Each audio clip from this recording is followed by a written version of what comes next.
Good morning, everybody. I'm live this morning with my pink coffee cup, and I wanted to talk about something today that is it's quite like a personal journey that I've overcome, and it's played a really significant role in my life in the way that I think about things and the way that I look at things in business. And that is having a abundance mindset rather than a scarcity mindset or scarcity mindset, depending on how you use that word.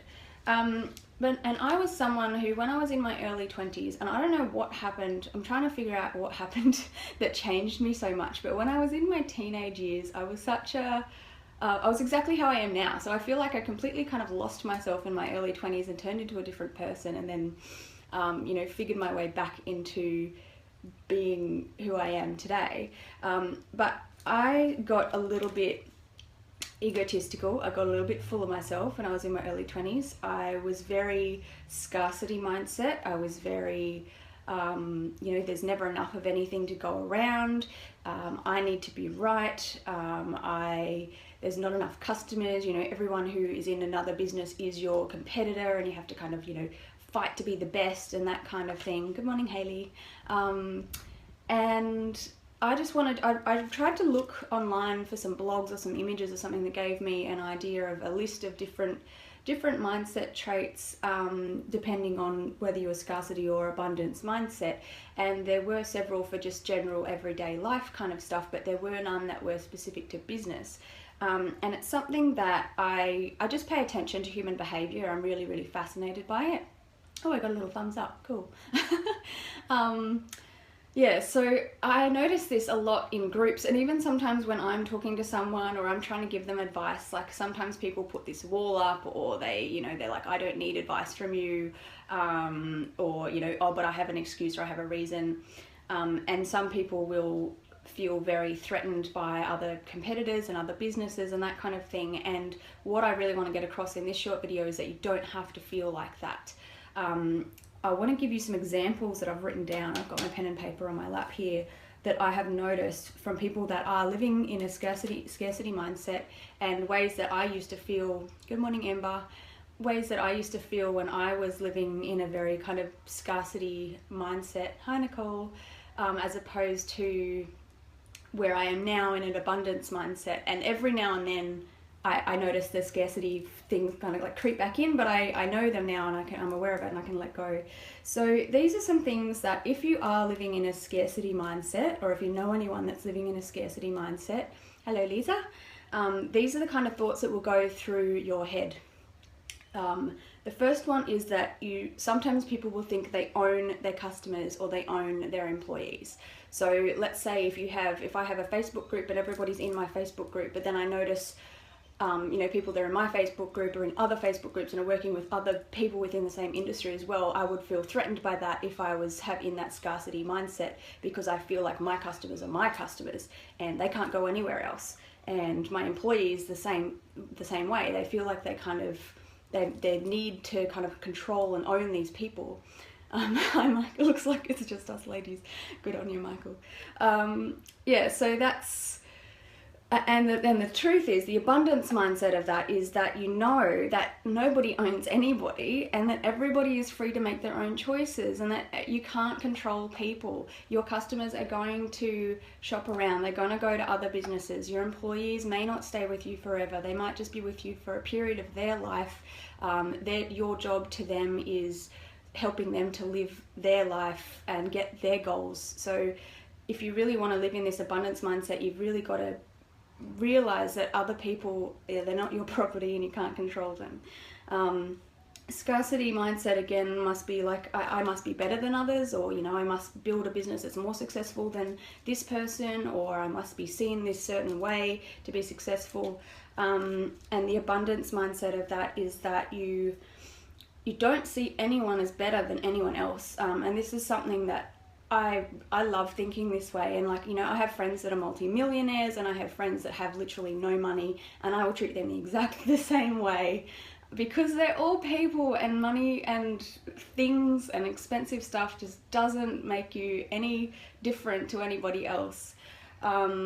So yeah, you instead of kind of seeing yourself as I must get to this level to be seen as this person, just see everyone as on their own journey and accept the fact that everybody is on their own journey and they're all doing their own thing their own way, and you can help them if you want to.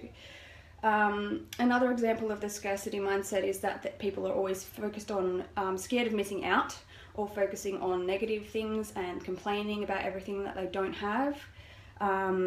People that are in abundance mindset will focus on the positives, the things that are going right, and they don't complain because they know that complaining is absolutely pointless.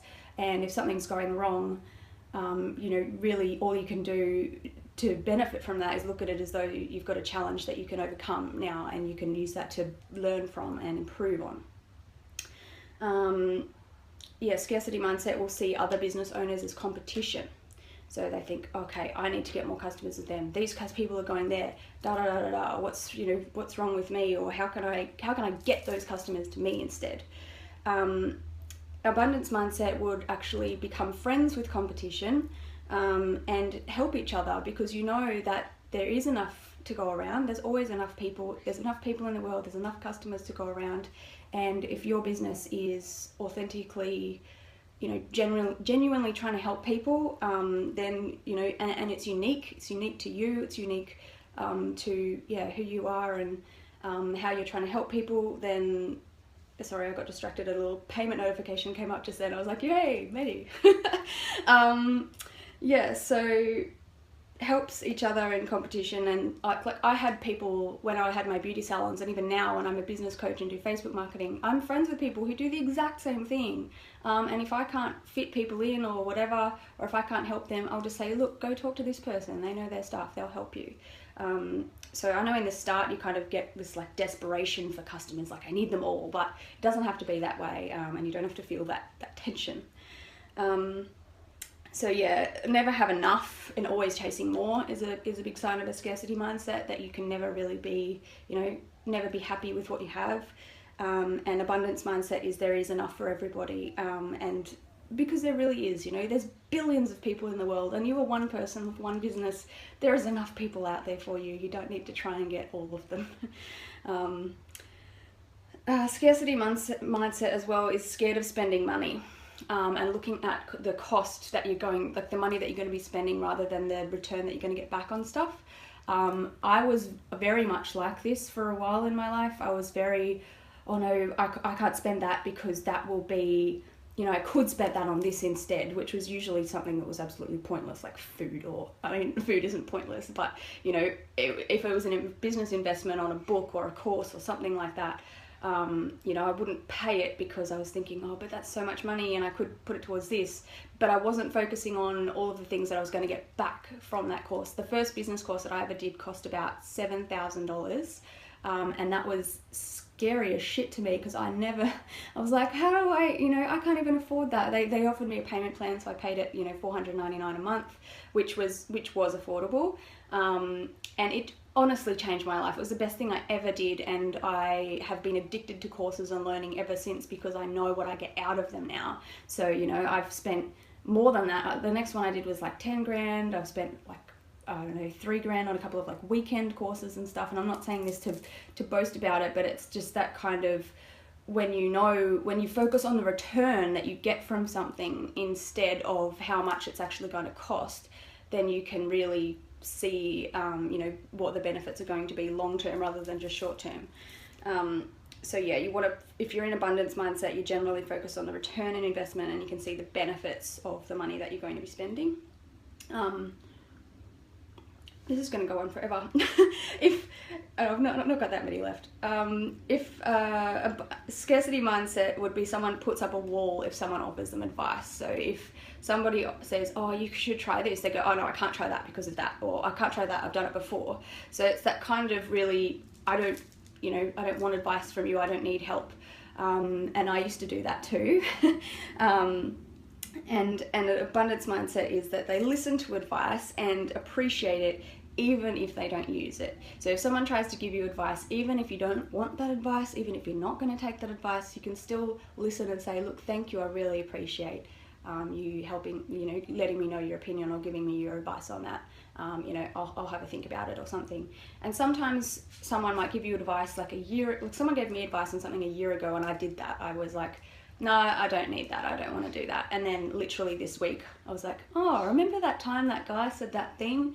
And then I did it and I was like, I should have listened a year ago. That worked really well. So, you know, those kinds of things, just be open.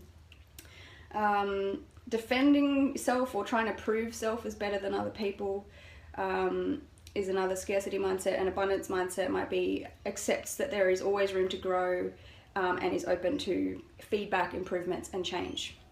Because there's always room to improve. Should never really get stuck in that kind of I know enough kind of thing. That, you know, there's always things that you don't know. There's always great books to read. Even if you read a book on the same subject by a different author, there's going to be different stuff in there that you're going to pick up on. Yeah, ego is a very scarcity mindset thing. So the feeling of needing to be right or needing to be better than other people. And abundance mindset is being grateful. Just being appreciative of everything, not trying to be better than anybody else, and just being really empathetic and understanding that everybody's different, everybody has their own stuff and everybody's on a different journey. And scarcity mindset, the last one that I've got is that they keep all their information secret. Example, they might read a really good book that's really helpful to them, but they won't tell anyone what it is because they want to keep it all to themselves. And then sometimes they might want to share that information as their own and take credit for it. I see this happen a lot. And to be honest, I've done that before when I was younger. You know, I read something and I was like, oh, I want to share this with everybody. And then they're like, oh, Carissa, you're so smart. And I was like, ha ha ha, even though it wasn't what I did. And then I felt bad about it afterwards. So, you know, always kind of, if you read a good book and it's got something in it, you can share, look, this is what I got out of this book. This is what the book is. Go read it. And stuff like that. So, and the abundance mindset of that is, yeah, giving without expecting anything back in return. And there is a really good book that I'll tell you to read if you haven't read it yet. It's called The Go Giver. It's written as a story. It's really fun to read. And it basically goes of the principles of giving value, give, and then what happens is people will automatically want to give back to you because that's kind of the way that the world works, I suppose. You know, things go in and out, and if you're always trying to get, you're never going to get enough, whereas if you give, people are going to give back to you, and that kind of thing. So I will wrap it up there because that's been 12 minutes. But I hope somebody might have got something useful out of that video. If you have any examples of anything from your own life, or if you know, if anything resonated with you, you know, comment, let me know, or feel free to tag anyone else or add them to the group if you want anyone else to see this. So I hope you have a lovely day and I'll talk to you later. Bye bye.